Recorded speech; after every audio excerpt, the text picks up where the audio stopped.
it's Emily with All In Bookkeeping, and today I want to talk to you about my cold calling experiences and how and why I stopped that and what I'm doing now.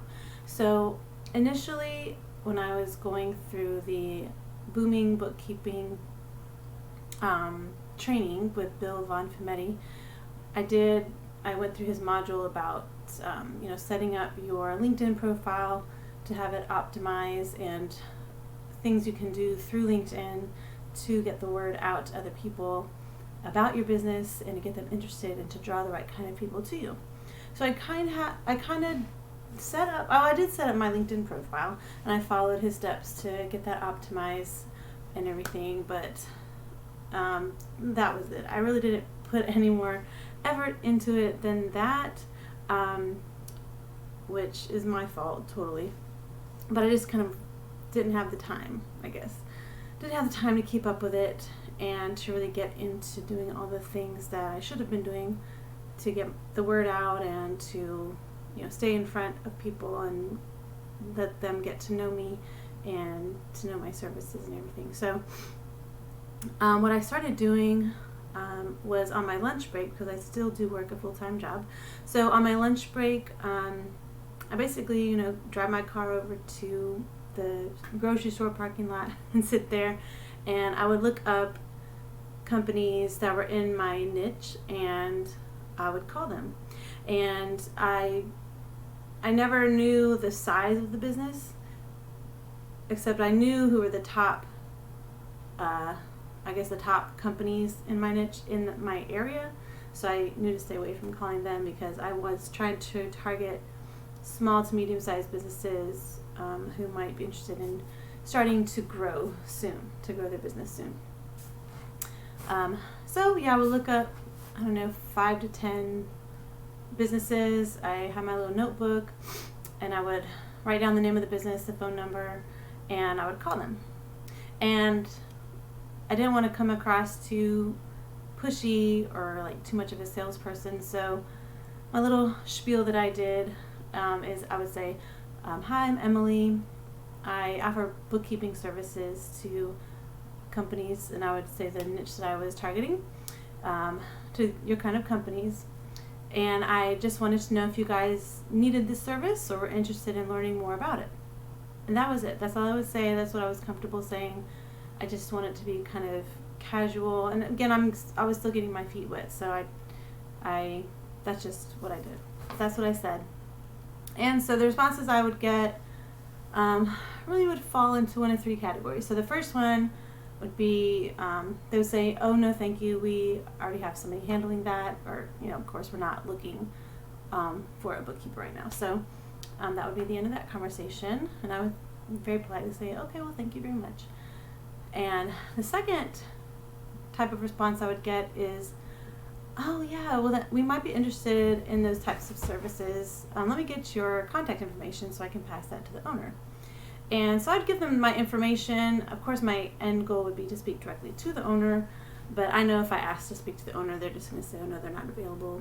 I mean, that's what I say as an office manager where I work now. If somebody calls and I can tell that they're trying to sell something, I always say that the owner's not available. Even if he is there at work at his desk, he's still not available. So I went as far a few times to ask, well, who currently does the bookkeeping? And they would say the owner. Well, a couple times they did say the owner, so I knew that, okay, well, my services and the value that I could provide might be attractive to them then if that's something that they're looking to get off their plate. But anyway, so the person who answered the phone, they didn't really have much say in anything, so I just gave them my information and left it at that.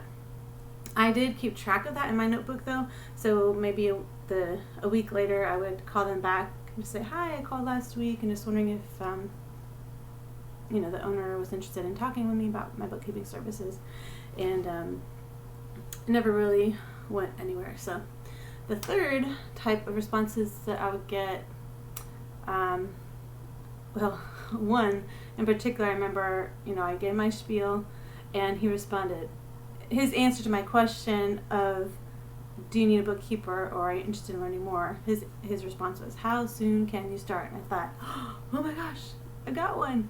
So so I talked to him a little bit more, and we did actually set up a time for he and I to meet in person. And so we did have a meeting, and it lasted about an hour, which I was hoping it'd only be 30 minutes. But I mean, it was good because we got to have some real good conversation with each other, kind of got to know each other a little bit better. And the first thing I ask is for him to tell me about himself and his business, and kind of where he's at in his business right now and why he's needing help with bookkeeping. So anyways, our meeting went really well, and at the end he let me know that he really he's really thankful that I reached out to him, and they had really good feelings about my character, my integrity, and the services that I could provide for him. So it ended really well. I did have to kind of go back and forth with him after that, trying to get bank statements from him just so I can see the volume of transactions that I've been dealing with on a monthly basis. And I use the templates and everything that come from the Bookkeeping training. And so I got all that information ready and sent it to him. He did need some catch-up work also for the entire year of 2020, as well as so far through 2021. So I did those priced individually, so you can see kind of broken out. And he didn't have to commit to everything at once. Like, my idea was, okay, let's start with the 2020 cleanup or catch-up, and let's do that, and then we can see how we want to move forward with the 2021 cleanup. And kind of, it would depend on how long it would take me to do the 2020 books, and then we can see how many months by then I would need to do for 2021. But anyway, so I sent him all that information. I followed up several times. It was very strange because after that, it's like radio silence, and he'd been very communicative up until then. And text, he said texting him was the way to get him to respond most quickly, and he had been responding very quickly. But once I sent my proposal and everything, it just he went silent. And so I did try to reach out a few more times, like, hey, when you're ready to discuss it, or if you have any questions, please let me know. I'm ready to discuss it whenever you are. And I didn't want to be the first one to cave, so to speak, because I didn't know why he wasn't responding. If it could have been because of the pricing. And I thought, well, maybe, I'm just starting out. This is the first time he's really reached out and gotten a proposal for this kind of work. He's been with an accounting firm for a long time, and they've always done it. They're just not local, and he wanted someone local. And so I thought, well, maybe I should offer him a deal, because that would make sense and that'd be fine for me. But I didn't want to jump to that plan B quite yet, because I didn't know, again, why he wasn't responding, and maybe it wasn't the price, so I didn't want to offer him a deal if I didn't really need to offer him a deal. But anyways, that was end of June, beginning of July when that all happened. So now we're at the end of August, and after I reached out to him a few times, like I kind of did every couple of days for a week maybe, and then I waited and didn't reach back out to him, and I waited another 2 weeks and then reached back out to him, and then maybe one more after that. But then I decided, okay, let me just move on, and maybe when he's ready, if he's ever ready, he'll contact me. So anyways, and then so after a while I just kind of got burnt out with cold calling, and I wanted to kind of find a way to really refine my search, or who I was calling, because again, I didn't want to call someone who was already a large company and offer bookkeeping services.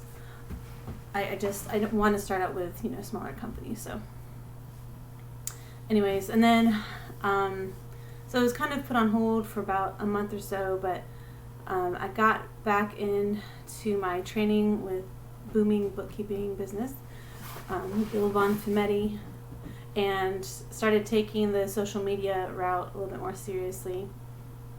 Oh, also I failed to mention, it wasn't a cold call, but it was an acquaintance. He was investing in someone's startup business, and he thought that they would need, or they did need, someone to keep up the books. And so I worked with him a little bit, kind of went back and forth giving information to each other and gave them some pricing finally. And they decided that they just weren't quite ready to bring that on yet.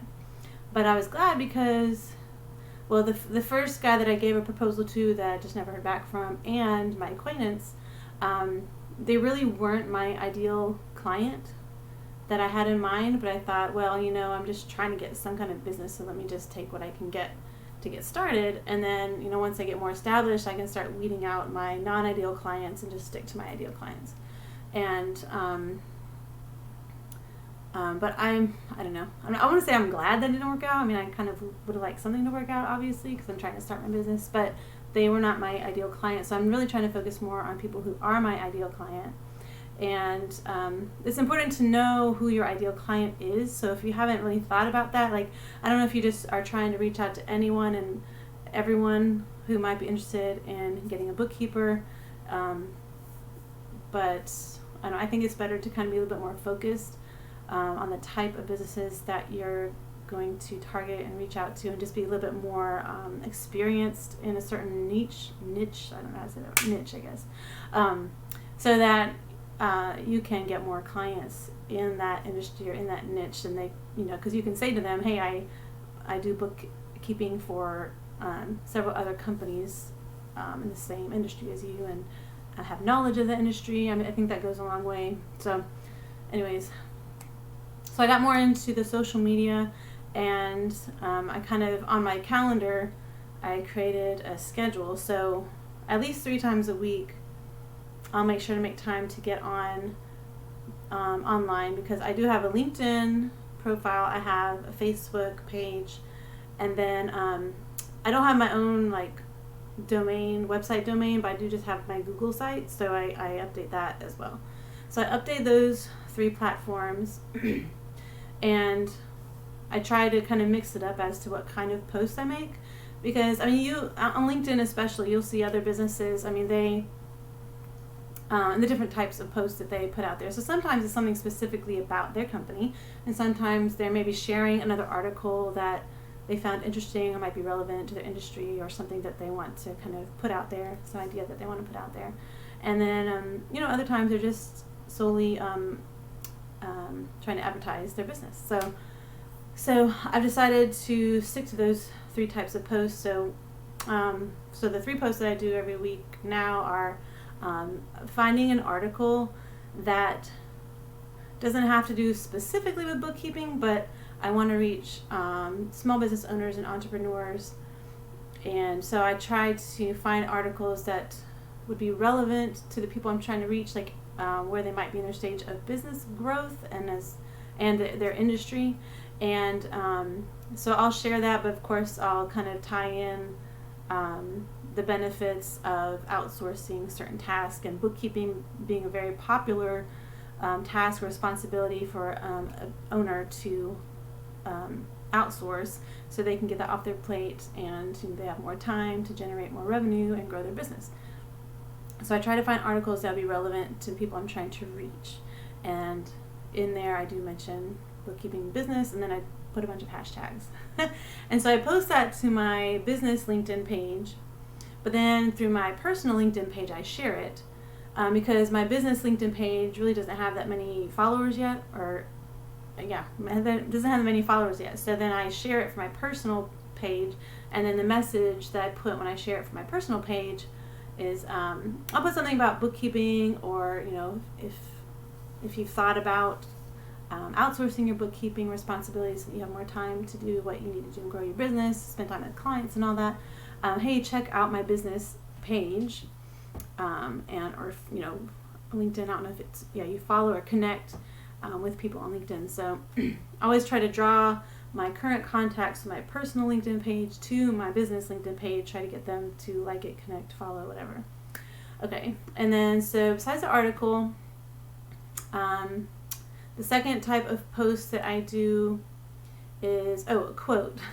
So I'll look for like an inspirational quote, and I'll post that. And I use Canva for my post, and I don't pay anything for it. There's a free version of it, but you can design your own post, and you can, I don't know, do the colors you want, the little elements that you want. They have a lot of ideas too, or templates that you can use. But so I post a quote, motivational quote, and of course I'll kind of give my take on it in my little paragraph wherever that I add to the post. And of course I want to make known my bookkeeping services, and that outsourcing bookkeeping services are relevant and are needed and are very helpful. So, and of course I'll put a bunch of hashtags. And then again, I'll share that from my personal LinkedIn page as well. And so I'll do this with LinkedIn, get that post on there, then I'll have another tab open with Facebook, and I'll get that post on there, and I have another tab open in my Google Sites and get that posted on there. So do an article, share an article that's relevant to people I'm trying to reach, share a motivational quote, a general motivational quote, or maybe someone's trying to, something about determination or not giving up, or, the true definition of success, or it's just something. And to be honest, you can Google motivational quotes, or motivational quotes for business owners, motivational quotes for entrepreneurs, or whatever it is that you want to find a motivational quote for. Okay, so the third post that I do is promoting my business. So I'll promote my business, it's not sharing an article or motivational quote, it's just, hey, look at me type of post. So, and I actually did one recently offering free bookkeeping services to the first one or two people to inquire about it, because I am starting to grow my business, or I'm starting my business, not trying to grow it, but I'm starting my business, and a lot of people say volunteering your services for a company is a really great way to kind of get experience, kind of get your feet wet in the actual work that you're going to be doing.